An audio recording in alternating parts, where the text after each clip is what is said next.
আমরা এখন একটা নতুন কনসেপ্ট দেখবো এখানে, যে আমরা এই যে মেশিনটা তৈরি করলাম এই মেশিনের জন্য একটা ট্রানজিশন টেবিল তৈরি করা দেখবো।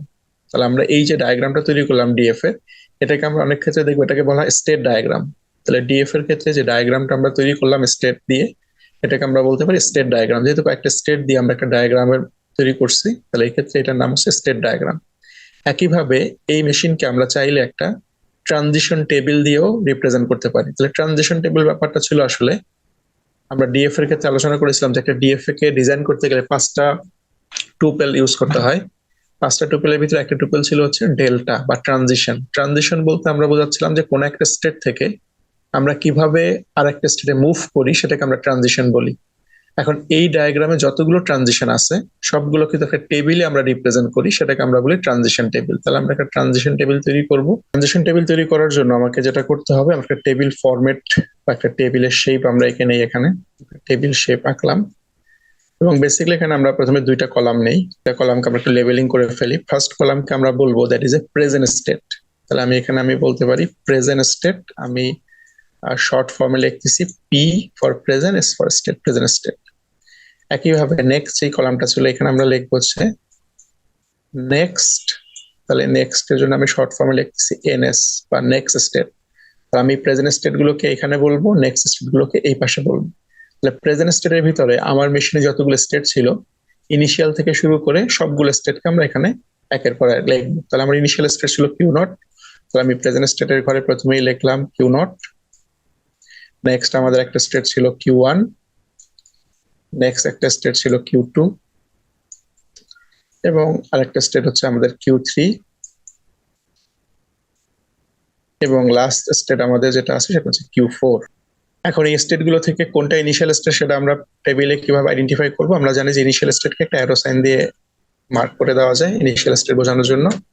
আর ফাইনাল স্টেট ছিল আমাদের কিউ থ্রি। তাহলে কিউ থ্রি কে আমরা মার্ক করার জন্য দুইটা অপশন ইউজ করতে পারি। যে আমরা অনেক সময় দেখি যে কিউ থ্রি, এটাকে যদি আমরা একটা সার্কেলের ভিতরে লিখি তাহলে এটাকে আমরা বলি ফাইনাল স্টেট। ট্রানজিশন টেবিলের ক্ষেত্রে আমরা একটা সিঙ্গেল সার্কেল ইউজ করি ফাইনাল স্টেট বোঝানোর জন্য। তাহলে কিউ থ্রি কে আমরা একটা সার্কেল দিয়ে ফাইনাল স্টেট বোঝাতে পারি, অথবা এই কিউ থ্রি স্টেট এটার ইমিডিয়েট বামে একটা স্টার সাইন ইউজ করি, স্টার সাইন দিয়েও আমরা ফাইনাল স্টেট ডিফাইন করতে পারি। তাহলে দুইটা অল্টারনেটিভ অপশন আছে, আমরা যে কোনো একটা ইউজ করতে পারি। আইদার সার্কেল ইউজ করে ফাইনাল স্টেট রিপ্রেজেন্ট করব, অথবা স্টার ইউজ করে। তাহলে আমি এটাকে যদি স্টার ইউজ করে করি সেটাও হবে, অথবা একটা সার্কেল দিয়েও এটাকে আইডেন্টিফাই করতে পারি। তাহলে আমি এখানে আপাতত সার্কেল দিয়ে বললাম যে that is A final state. তাহলে আমার প্রেজেন্ট স্টেট গুলো শো করা হয়ে গেল। এখন আমাদের নেক্সট স্টেটটা ফিল আপ করতে হবে। নেক্সট স্টেটে দেখেন, নেক্সট স্টেটে যাওয়ার জন্য আমার ইনপুটে কি সিম্বল ছিল সেটা ইম্পর্টেন্ট। আমার ইনপুটের সিম্বল ছিল হচ্ছে 0 এবং 1। তাহলে আমরা নেক্সট স্টেটের ভিতরে দুইটা কলাম তৈরি করলাম, একটা হচ্ছে 0-র জন্য, 0 ইনপুটের জন্য কি হবে সেটা আমরা বলবো এই পাশে। একইভাবে 1 ইনপুটের জন্য কি হবে সেটা এখানে বলবো, 0 এবং 1। তাহলে আমরা প্রথমে আসছি হচ্ছে ইনিশিয়াল স্টেট বা কিউ নট। তাহলে কিউ নট স্টেটে আমরা এখন দেখবো যে আমি এখান থেকে শুরু করতেছি present state Q naught. Q naught স্টেটে যদি কেউ 0 ইনপুট দেয় তাকে আমরা কোথায় নিব? আমাদের মেশিন বলতেছে যে কিউ নট স্টেটে 0 ইনপুট দিলে আমরা কিউ ফোরে নিব। আমি এখানে 0 রেসপেক্টে লিখে দিচ্ছি কিউ ফোর। কেন কিউ ফোর লিখলাম? যেহেতু আমি এখন আসি হচ্ছে কিউ নট স্টেটে এবং আমার 0 ইনপুট দেওয়া হচ্ছে, সেক্ষেত্রে আমরা কিউ ফোরে যাবো, সেটা আমরা এখানে বললাম কিউ ফোর। নেক্সট আমাদের কিউ নট স্টেটে যদি কেউ 1 ইনপুট দেয় তাহলে কিউ নটে 1 দিলে আমরা যাবো কিউ ওয়ানে। তাহলে আমরা এই পাশে এই বরাবর লিখে দিব that is a Q one. খুব সিম্পল, জাস্ট কোন ইনপুটের জন্য কোন ট্রানজিশন হচ্ছে সেটা আমরা এখানে টেবিলে বলতেছি। নেক্সট আমাদের কিউ ওয়ান স্টেট, এটাকে কমপ্লিট করতে হবে। কিউ ওয়ান স্টেটে খেয়াল করি 0-র জন্য ট্রানজিশন বলা আছে কিউ টু, তাহলে কিউ ওয়ান এর ক্ষেত্রে আমরা বলবো 0-র জন্য কিউ টু স্টেট। একইভাবে 1 এর জন্য আমাদের বলা আছে কিউ ফোর স্টেট, তাহলে এখানে আমরা বলবো কিউ ফোর এই স্টেট। একইভাবে কিউ টু কে কমপ্লিট করবো। কিউ টু তে 0-র জন্য বলা আছে কিউ ফোর, কিউ টু তে 0-র জন্য আমাদের বলা আছে হচ্ছে কিউ ফোর। একইভাবে কিউ টু তে 1 এর জন্য আমাদের বলা আছে কিউ থ্রি, তাহলে আমি এখানে কিউ থ্রি ইউজ করব। নেক্সট আমাদের আছে Q three state. Q three state দেখতে পাচ্ছি 0-1 দুইটার জন্যই আমরা কিউ থ্রিতেই স্টে করবো, দ্যাট ইজ এ লুপ বলা ছিল।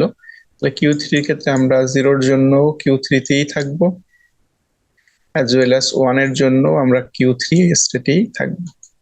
লাস্ট হচ্ছে কিউ ফোর। কিউ ফোর এর ক্ষেত্রে দেখতে পাচ্ছি যেটা রেড স্টেট ছিল, এখানেও আমরা একটা লুপ ইউজ করেছিলাম, সেলফ লুপ।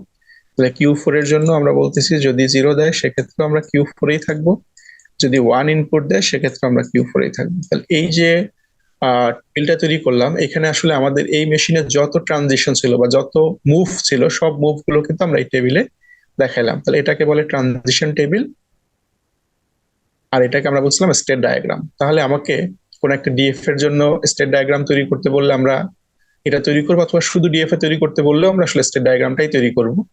আমাকে যদি ট্রানজিশন টেবিল তৈরি করতে বলা হয় সেক্ষেত্রে এরকম একটা ট্রানজিশন টেবিল তৈরি করব। একইভাবে কোন একটা ডিএফ এ আমাকে দেওয়ার পর যদি একটা ট্রানজিশন টেবিলে কনভার্ট করতে বলা হয়, খুব সিম্পলি আমরা একটা ডিএফ কে দেখে ট্রানজিশন টেবিল ড্র করতে পারবো।